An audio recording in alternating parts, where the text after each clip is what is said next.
noite de amor, tudo dorme em derredor,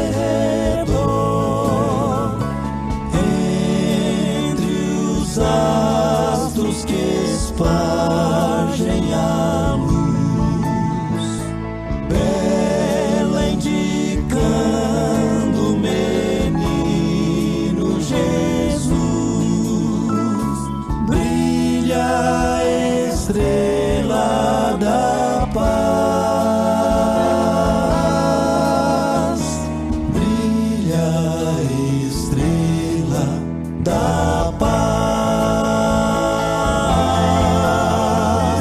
noite de paz, noite de amor,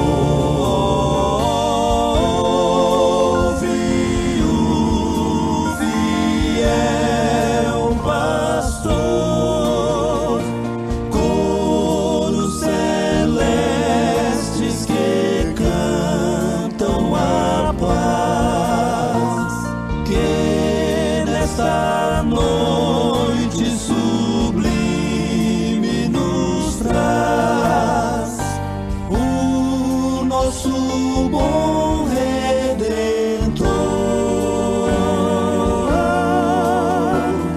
o nosso bom Redentor.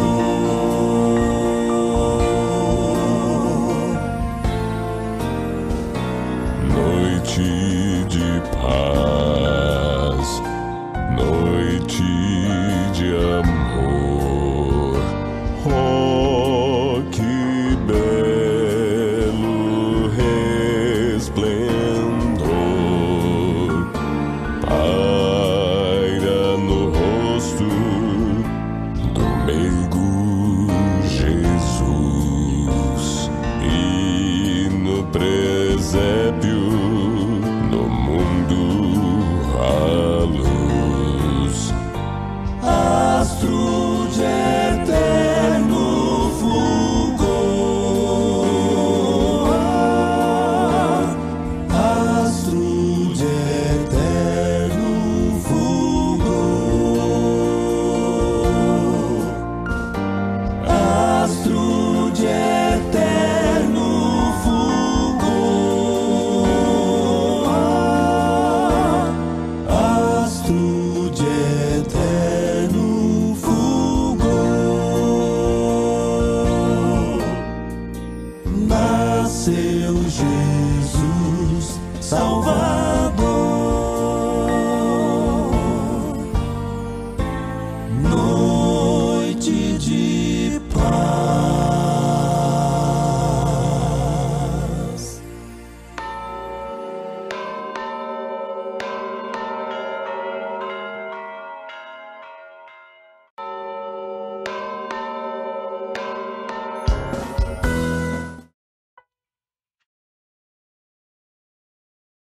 Que bom, não? Que gostoso nós ouvirmos um hino como este, por um quarteto como este. É muito gostoso. Hoje, dia 20 de dezembro, é o último domingo antes de celebrarmos o Natal. Muito se tem falado com relação a essa data. E apesar de não termos uma segurança de saber e de afirmar que dia 25 de dezembro, né, do ano zero da nossa época, nós tivemos o nascimento de Jesus, o fato é que o nascimento de Jesus, independente do dia, e provavelmente não seja essa data, essa época, tem entrado mais para o início do ano, o importante é o fato que ocorreu naquele momento quando as Escrituras nos afirmam: Deus manifesta-se de forma diferente. O Evangelho de Mateus, Marcos e Lucas, evangelhos que têm uma narrativa semelhante com relação ao nascimento, à vida e ao ministério de Jesus, começam a sua narrativa falando a respeito da pessoa de Jesus Cristo, desde a encarnação, a anunciação, a encarnação, o nascimento, o envolvimento dos pastores, de magos que vieram do Oriente para a adoração. Eles têm uma semelhança entre eles. Já o Evangelho de João, ele tem uma outra ótica. A preocupação do evangelista João não é apresentar historicamente a pessoa de Jesus Cristo, mas mostrar de maneira muito consistente, clara e segura que o menino que aparece historicamente registrado e narrado por Mateus, Marcos e Lucas é Deus verdadeiramente. E a preocupação de João no introduzir a pessoa de Jesus no cenário histórico é afirmar a sua divindade. Os primeiros versos do Evangelho de João, eles dizem assim: no princípio era o Verbo estava com Deus e o Verbo era Deus. Ele estava no princípio com Deus. Todas as coisas foram feitas por intermédio dele, e sem ele, nada do que foi feito se fez. A vida estava nele, e a vida era a luz dos homens. A luz resplandece nas trevas, e as trevas não prevaleceram contra ela. O Evangelho de João, ele tem o seu início narrando a encarnação do Verbo divino. Vamos refletir um pouco sobre isso juntos aqui nesta noite. Mas antes vamos orar e vamos para um momento de louvor ao nosso Deus, cantando um hino de Natal. Nosso Deus, amado e grandioso Pai,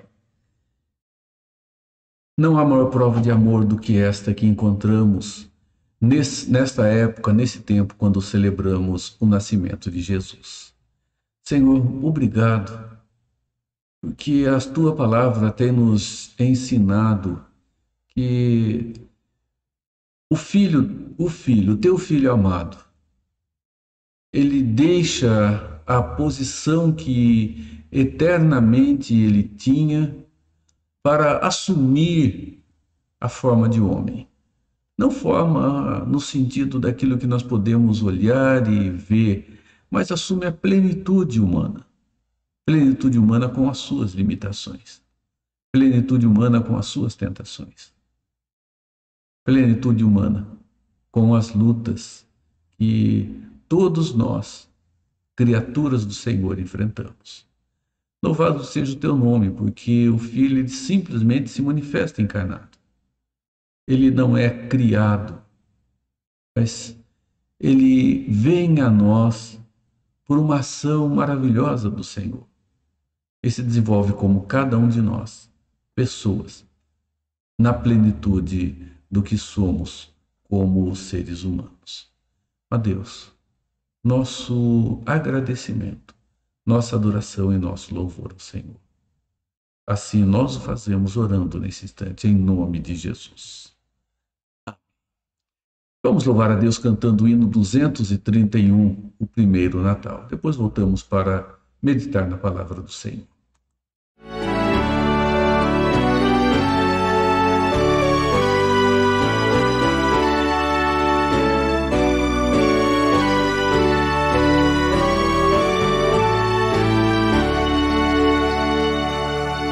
Eis que um anjo proclamou o primeiro Natal aos pobres pastores ao pé de Belém.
e sublime temor, os joelhos dobrarão naquele lugar para ofertas liberais e de raro valor, qual incenso, ouro e mirra ao menino entregar. Natal, Natal, Natal, Natal, é vindo ao mundo o Rei divinal.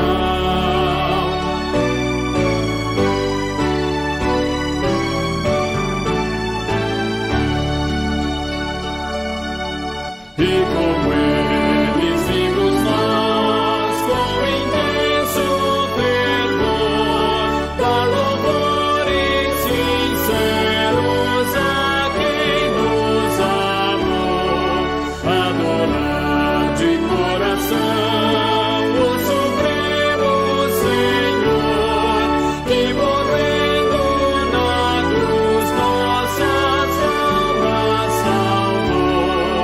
Natal, Natal, Natal, Natal, é vindo ao mundo o Rei divinal.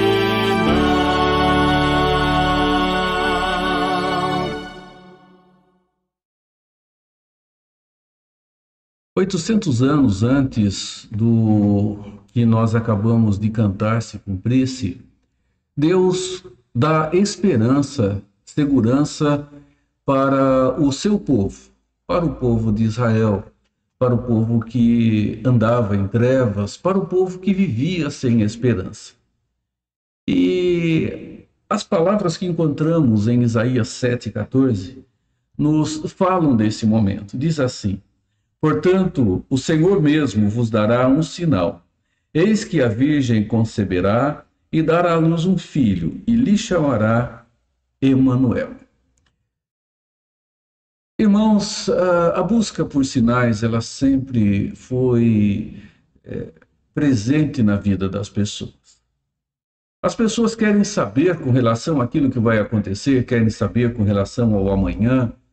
As pessoas querem saber com relação ao seu futuro.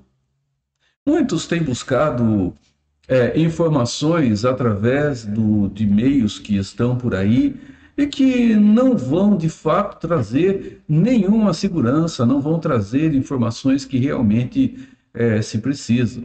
Muitos procuram na cartomancia, jogo de búzios, cartas, tarôs, e outras formas mais, e até mesmo no meio evangélico, no meio do povo de Deus, pessoas têm buscado revelação e profecia com relação ao seu amanhã para saber o que de fato estará a acontecer.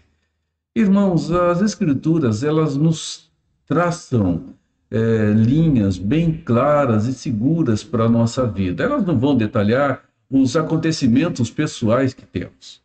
Absolutamente. Apesar de Deus ter conhecimento de tudo e de nos dar plena e real liberdade de caminharmos o nosso presente, plantando as sementes boas ou não, e colhermos o resultado do nosso plantio no presente. Podemos plantar boas sementes e elas vão certamente e seguramente produzir bons frutos. Podemos não plantar boas sementes e seguramente nós não vamos colher bons frutos. O próprio apóstolo Paulo, ele nos faz essa afirmação: aquilo que nós plantamos, nós haveremos de colher. Nós não trabalhamos a colheita, mas trabalhamos o plantio. A colheita é só um resultado. E, irmãos, Deus, na eternidade, ele planta a boa semente. A boa semente da boa nova, ou das boas novas, ou a boa semente da redenção. E ele vem mostrando o desenvolvimento do seu plano como uma planta que vai passo a passo se desenvolvendo até chegar no momento da colheita. O momento da colheita ainda vai acontecer, mas, meus irmãos, o frutificar da árvore da redenção na história aconteceu naquele momento, quando a profecia referida por Isaías aqui no texto que nós temos se cumpre. Quando nós olhamos e vamos para os evangelhos, ali nós temos a mesma expressão, mas com um acréscimozinho a mais.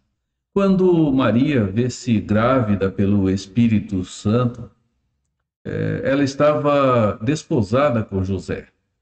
E ela estava já comprometida de uma maneira profundamente forte com José numa relação de casamento. E, meus irmãos, ela achando-se grávida e José sendo seu marido e não tendo qualquer envolvimento com ela, poderia deduzir que ali estava uma mulher que havia caído em adultério.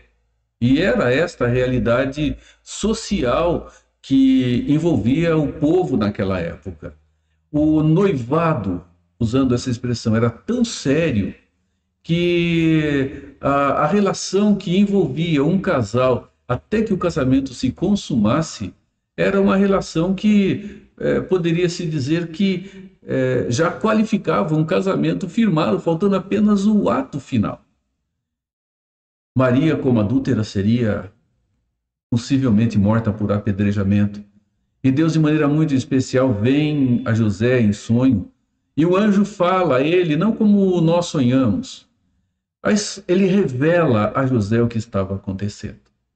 Que Maria, ela fora escolhida por Deus para ser a mãe do Redentor, e que ela não foi infiel em momento nenhum, e que ele deveria dar àquele menino o nome de Jesus, era a sua atribuição dentro da relação de família, como chefe da casa. Ele daria o nome de Jesus, que significa o Senhor salva, porque ele viria para salvar o povo dos pecados dele. E ele seria, então, o Emanuel, o Deus conosco. Irmãos, vamos falar um pouco sobre esse Emanuel? O amor que andou entre nós. Emanuel significa Deus conosco, Deus presente conosco, Deus conosco, o amor que andou entre nós, seres humanos e pessoas. Irmãos, olhamos para a palavra de Deus aqui e nós vemos que o povo, ele precisava de confiança. Havia uma diversidade muito grande. Nós olhamos para o contexto, vemos aqui Isaías nos falando que eles estavam vivendo um tempo em que a desigualdade social era muito grande, em que a autoridade estava corrompida, em que o próprio povo fazia de tudo para enganar um ao outro, querendo levar vantagem. A aflição estava presente. A aflição social. Junto com a aflição social, nós temos a aflição das lutas com enfermidades. Não dá para fugir disso. O povo de Deus, ele se enfermou a partir de Adão, quando veio sobre nós a morte. Então era problema, meus irmãos, enfrentados na sociedade, injustiça social que estava presente, era problema enfrentado no relacionamento de família, eram as adversidades enfrentadas por causa da enfermidade. Eram lutas que nós enfrentamos também no dia de hoje. Nós podemos ter um contexto diferente. Mas, irmãos, as adversidades, elas caminham envolvendo a vida do povo de Deus sempre. Sempre houve maldade, sempre houve injustiça, sempre houve pobreza, sempre houve luta, sempre houve problema familiar, sempre houve enfermidade. E o que nós temos quando olhamos para a palavra de Deus é que o Deus presente, o Emanuel, ele nos ensina que a nossa confiança no meio de toda essa situação, ela deve ser depositada nele. E deve ser depositada nele como nós olhamos e vemos aquele que tem autoridade sobre todas as coisas. As Escrituras nos mostram isso. Jesus é aquele que tem autoridade sobre e domínio sobre toda a criação. Nós vemos os discípulos passando por situação de aflição quando estavam no mar e o mar se agitava de um lado para o outro. O mar balançava para cá e para lá e eles com medo. Jesus veio até eles e disse: por que vocês estão com medo? Ali estava aquele que lhes daria tranquilidade. Na adversidade, eles perderam a confiança. E, meus irmãos, as Escrituras, elas nos exortam o tempo todo a deixarmos a incredulidade.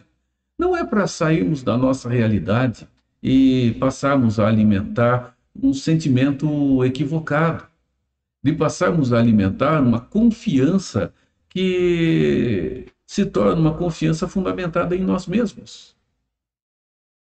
A famosa fé na fé, que eu já me referi tantas vezes.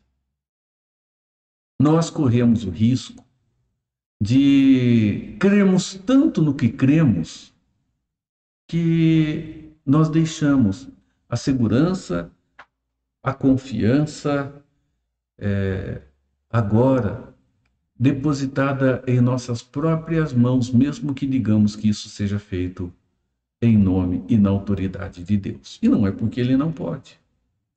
Nós observamos naquele momento quando Jesus vem até eles e os discípulos estão apavorados. Pedro, ele não coloca confiança nas palavras de Jesus e Jesus diz: então venha, Pedro. E Pedro anda sobre as águas, porque Jesus estava fazendo isso. E houve um determinado momento em que a confiança de Pedro ela se abala e ele começa a afundar. Jesus então vem e o socorre e o coloca em segurança no barco. Meus irmãos, o que as Escrituras constantemente nos exortam a fazer é diminuir em nós a incredulidade. Quando eu falo em incredulidade, eu não falo em impiedade.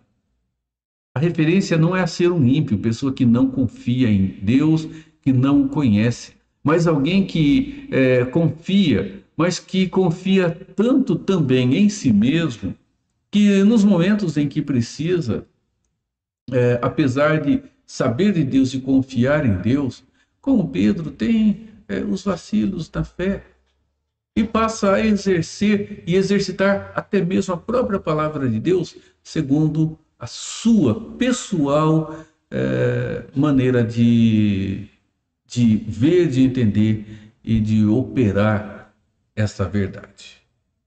Nós corremos esse risco. E nós vemos Jesus falando aos seus algozes, aquelas pessoas que estavam atrás dele, querendo pegá-lo, perseguindo. Ele fala sobre isso, eram pessoas que conheciam muito as Escrituras e Jesus os chama de incrédulos. Pessoas com a informação, com os valores, mas que não creram nela como Deus as revelou. Então, nós precisamos, mais e mais, desenvolver uma relação de confiança no Emanuel, no Deus que está conosco. Não há maior prova de amor do que essa, a de Deus ter se manifestado como gente e ter caminhado entre nós. Depois, não é apenas a relação da incredulidade, mas é a relação, meus irmãos, de termos diante da palavra que conhecemos atitudes que sejam atitudes aprovadas pelo próprio Emanuel, pelo próprio Deus conosco. João, no Evangelho de João, capítulo 12, verso 42, nós encontramos o seguinte: contudo, muitos dentre as próprias autoridades creram nele, creram em Jesus, mas por causa dos fariseus não o confessavam, para não serem expulsos da sinagoga, porque amaram mais a glória dos homens do que a glória de Deus. Irmãos, nós observamos aqui pessoas que creram em Jesus. E Jesus está aqui explicando a incredulidade que os judeus viviam. Eles ouviram, eles creram, eles entenderam que era verdadeiro, mas retiveram-se em detrimento do receio de confessarem a Jesus, de fato, como aquele que está conosco, o Deus presente, o Emanuel, com toda a expressão da sua divindade. Para os judeus isto era terrível, particularmente para aqueles que religiosamente detinham em suas mãos o chamado conhecimento, ou a chamada interpretação das Escrituras. Afinal de contas, alguém se comparar com Deus é pura blasfêmia, é heresia. Mas Jesus não estava se comparando com Deus. Jesus estava afirmando que ele era Deus. Era o Emanuel, é o Deus que agora está presente. O Deus que assume uma forma humana. Um Deus que não deixa a essência da sua própria divindade, mas assume totalmente a essência humana. Irmãos, o que Jesus espera de cada um de nós é um desenvolvimento de fé, que não é aquela fé que eu diga, eu creio que vai acontecer, eu creio que está fazendo, mas que olhemos para as Escrituras e saibamos o que ela nos diz a respeito da condição humana, da situação humana, das escolhas humanas, e como Deus nos vê dentro de cada uma delas. E desta forma, meus irmãos, viver essa relação de confiança em Deus, sabendo que haverá de Deus a aprovação, mesmo quando por parte das pessoas ela não aconteça. Então, se nós precisamos, primeiro, colocar a confiança no Emanuel, que é aquele que conhece as nossas adversidades e que tem poder para nos ajudar nelas, nós devemos, então, caminhar buscando de Deus a sua aprovação. Sermos aqueles aprovados que manejam bem a palavra da verdade. Manejar não significa manipular, não. E é evidente que Paulo está falando ali para líderes. Mas, meus irmãos, manejar bem a palavra da verdade, conhecer a palavra da verdade dentro da forma como Deus a revelou, é para cada pessoa, para cada filho de Deus, a segurança que ele tanto precisa. E desta forma, um terceiro aspecto, nós devemos não colocar simplesmente a confiança, dizer que eu confio, que eu creio, mas depositar em Deus o Emanuel, o Deus presente, o Deus conosco, a nossa segurança. Estarmos seguros. Eu estou confiante, mas preciso também estar seguro. Eu tenho esperança, mas também preciso em minha vida de segurança. O Evangelho de João, no texto que nós lemos, nos ajuda sobre isso. Porque o Emanuel, o Deus presente, como Isaías afirma, e os evangelistas tomam e trazem um sentido, nós olhamos e vemos que aquele que se manifesta aqui, que vive limitação, é aquele, meus irmãos, que é chamado dentro dos seus atributos de onipotente. Nós sabemos que onipotência não significa poder todas as coisas, mas implica em afirmar que não há nada que exista hoje, que necessite de força para a sua ação, que não tenha procedência em Deus. Quando entendemos que Deus não é aquele que pode todas as coisas, É evidente que onipotente não significa isso, porque Deus não pode mentir, Deus não pode morrer. Há algumas propriedades que não podem existir em Deus. Se isso acontecer, ele deixa de ser Deus dentro da sua essência, porque ele estaria se contradizendo a si mesmo, ele estaria se contrariando dentro da essência do seu próprio ser. Nós observamos então as Escrituras nos afirmando que a nossa segurança está em conhecer a Deus e em depositar sobre Ele a confiança que nós tanto precisamos ter, porque sabemos que as lutas, as dificuldades, que as tribulações, elas estarão sempre presentes. Irmãos, quando João fala sobre a encarnação, ele fala sobre aquele que fez todas as coisas, através de quem foi feito tudo aquilo que existe, e que sem ele, nada, absolutamente, daquilo que foi feito teria acontecido.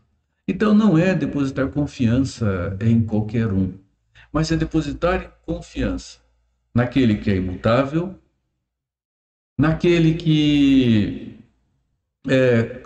é presente conosco, naquele que dá-nos a condição para a realização. Ele não realiza por nós, mas aquele que dá-nos a condição para a realização, e aquele que nos dá a segurança de saber que ele nos ama de maneira profunda e eterna. Deus nos ama com um amor que é eterno. Amor que é eterno não porque não acaba, mas um amor que é eterno porque faz parte da essência do próprio Deus. Deus, olhando para o nosso passado histórico, ele foi amor. Olhando para o presente, ele é amor. Olhando para o futuro, ele será amor. Mas resumindo tudo isso, Deus no passado é amor, no presente ele é amor, no futuro ele é amor. Porque não dá para colocar Deus numa relação temporal. Deus essencialmente é amor. E diz que com esse amor que ele é, dentro do seu atributo, ele resolveu manifestar amor para conosco. E é por isso que Romanos faz. Jesus nos diz que nada absolutamente pode fazer com que ele mude aquilo que ele é na sua essência. Olha o que o apóstolo Paulo diz. Diz que nada pode nos separar do amor de Deus que está em Cristo Jesus, o nosso Senhor. Não será nem a morte, nem a vida, nem anjos, nem principados, nem as coisas do presente, nem do porvir, nem profundidade, nem altura, nem qualquer outra criatura. Meus irmãos, é a profundidade do amor de Deus que faz grande diferença na existência de cada um de nós. Então, o Emmanuel, ele é o amor em sua forma mais pura, mais poderosa e mais completa, que manifesta-se entre nós naquele bebê encarnado ali na manjedoura. Irmãos, que Deus abençoe, que Deus nos renove com a abundância e a profundidade da sua graça. Nós vamos louvar a Deus, vamos cantar agora o hino 243, Noite de Paz, e depois voltamos para encerrar o nosso momento de adoração desta noite.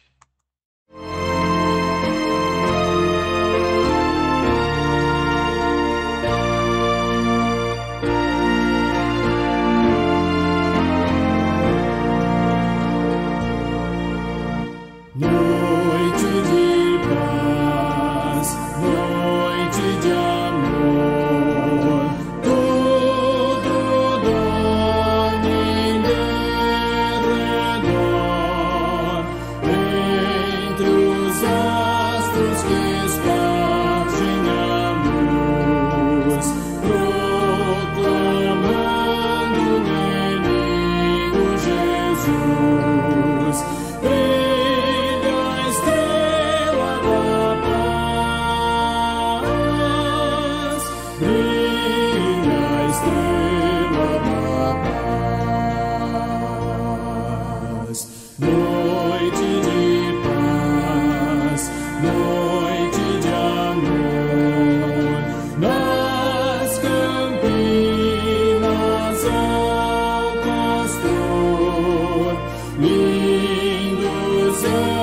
anjos mandados por Deus anunciam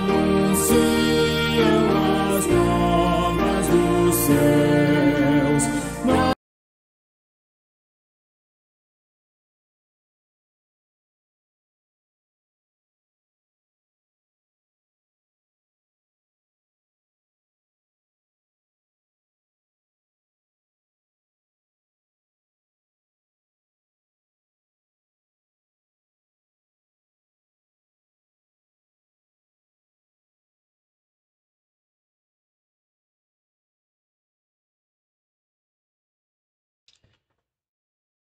Nosso Deus, grandioso e amado Pai, bendizemos o Teu nome e pedimos, Senhor, que renove o nosso coração com a bênção do Seu santo cuidado. Obrigado, Pai. Nos guarde e que vivamos dia a dia uma noite de verdadeira paz, por termos em nós o Príncipe da Paz, e que tem nos dado paz que excede a todo entendimento. Nós oramos em nome de Jesus. E, meus irmãos, que a graça de Jesus Cristo, o amor de Deus, o nosso Pai, a comunhão do Espírito Santo, seja com a sua vida, seja com a sua família e com todo o povo de Deus, hoje e por todo sempre. Amém. Amém. Vamos terminar com a Amém Tríplice.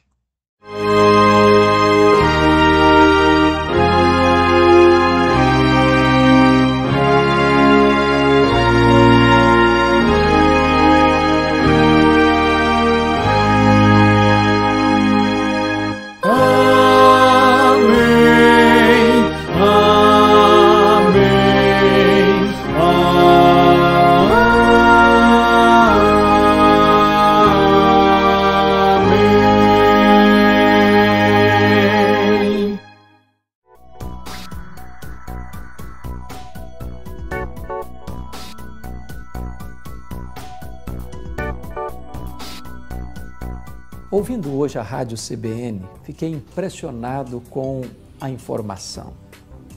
Já são mais de 1 bilhão de pessoas hoje usando a ferramenta do WhatsApp. Já são praticamente 2 bilhões de pessoas usando o Facebook.